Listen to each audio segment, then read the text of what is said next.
ఇక ఆదిలాబాద్ జిల్లాలోని CCI factory reopening అంశం మళ్లీ తెరపైకొచ్చింది. 18 ఏళ్లుగా పోరాడుతున్న కార్మికులు ఫ్యాక్టరీని తెరవాలని ప్రభుత్వాన్ని కోరుతున్నారు. సీసీఐని ఓపెన్ చేస్తే ఉపాధి పెరగడంతో పాటు జిల్లా అభివృద్ధి వేగంగా జరుగుతుందని చెబుతున్నారు.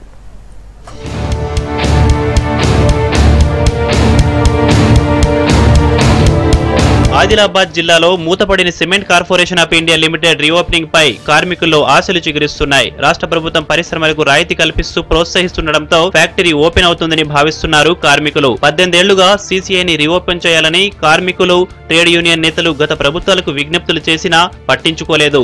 సొంత రాష్ట్రంలోనైనా ఫ్యాక్టరీ మళ్లీ తెరుచుకుంటుందని ఎదురు చూస్తున్నారు కార్మికులు. కేంద్ర ప్రభుత్వం కేంద్రంలో అప్పుడు పివి నరసింహారావు గారు ప్రధానమంత్రిగా బాధ్యతలు చేపట్టిండు.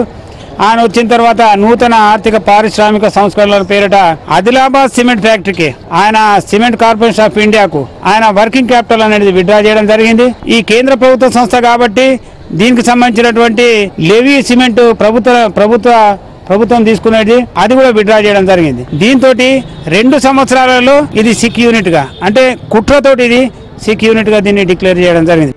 60 కోట్లతో ఏర్పాటు చేసిన సిమెంట్ కార్పొరేషన్ లో 1982 ఆగస్టు 15న సిమెంట్ ఉత్పత్తి ప్రారంభమైంది. అప్పట్లో 4000 మందికి ఉపాధి కల్పించారు. 1991 వరకు ఇక్కడ ఉత్పత్తి కొనసాగింది. ఉమ్మడి ఆంధ్రప్రదేశ్ తో పాటు మహారాష్ట్రకు ఇక్కడి నుంచే సిమెంట్ సరఫరా చేశారు. 1991లో పివి నరసింహారావు ప్రవేశపెట్టిన కొత్త పారిశ్రామిక ఆర్థిక విధానాలతో 1000 కోట్లు లాభాలు పొందింది. ఇదే సమయంలో సీసీఐకి బడ్జెట్ కేటాయింపులు నిలిచిపోవడంతో 1993 అక్టోబర్ నెలలో పూర్తిగా ఫ్యాక్టరీ ఉత్పత్తి నిలిచిపోయింది. అప్పటి నుంచి కార్మికులు పునరుద్ధరణ కోసం ప్రయత్నిస్తూనే ఉన్నారు. సీసీఐ బంద్ పడి ఇప్పుడు 16 సంవత్సరాలు అయిపోతున్నాయి. ఇంతవరకు మళ్ళా దాన్ని తెరిపిద్దామని ఏ పొలిటికల్ లీడర్ కానీ ఎవరికి కూడా దాని మీద ధ్యాస లేదు. దాన్ని తెరిపించేది ప్రయత్నం చేస్తున్నారు కానీ సగంలోనే ప్రయత్నం చేసి ఇడిసపెడుతున్నారు. ఇప్పుడు కూడా మేము మా సీసీఐ ఎంప్లాయీస్ మేము అందరం దాని మీద ఆశపడి ఉన్నాము. మినిస్టర్ గారు కానీ ఎంపీ గేడాం సార్ కానీ వాళ్ళందరూ కలిసి దీన్ని తెరిపిస్తే నడిపిస్తే అందరికీ ఎంప్లాయీస్కు తర్వాత మన ఇక్కడ ఉన్న వ్యాపారస్తులకు అందరికీ ఇక్కడ మంచిగా ఉంటాయి అన్నట్టు మేము అందరం ఆశిస్తూ సిమెంట్ ఫ్యాక్టరీని పునరుద్ధరిస్తే చాలు. సీసీ రోడ్లు వేయాలన్న కేంద్ర నిర్ణయం ఆచరణలోకి వస్తే ప్రైవేట్ కంపెనీల నుంచి కొనుగోలు చేసే సిమెంట్ ను సీసీఐ ద్వారా సరఫరా చేసుకోవచ్చు.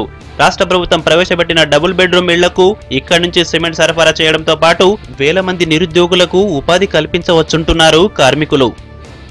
ఆదిలాబాద్ జిల్లాకు ఏమి వనరులు లేవు. ఒక సీసీఐ ఒకటే ఉంది. సీసీఐని తెరిపిస్తే స్టేట్ గవర్నమెంట్కు బాగా లాభాలు ఉంటాయి. ఆదిలాబాద్ పబ్లిక్ కూడా జీవనోపాధి పెరుగుతుంది. డైరెక్ట్ ఇండైరెక్ట్ 2000 మంది దానిలో సిమెంట్ కార్పొరేషన్ ఆఫ్ ఇండియాలో వర్క్ చేస్తారు. కంపల్సరీగా సీసీఐని మళ్ళీ ప్రారంభించి ఇక్కడున్న పబ్లిక్కు చైతన్యవాలని మేము కోరుకుంటున్నాం. పరిశ్రమలను ప్రోత్సహిస్తున్న రాష్ట్ర ప్రభుత్వం సీసీఐ రీఓపెనింగ్ పై కృషి చేయాలని కోరుతున్నారు స్థానికులు. దీనివల్ల ఉపాధి పెరగడంతో పాటు జిల్లా అభివృద్ధి జరుగుతుందంటున్నారు.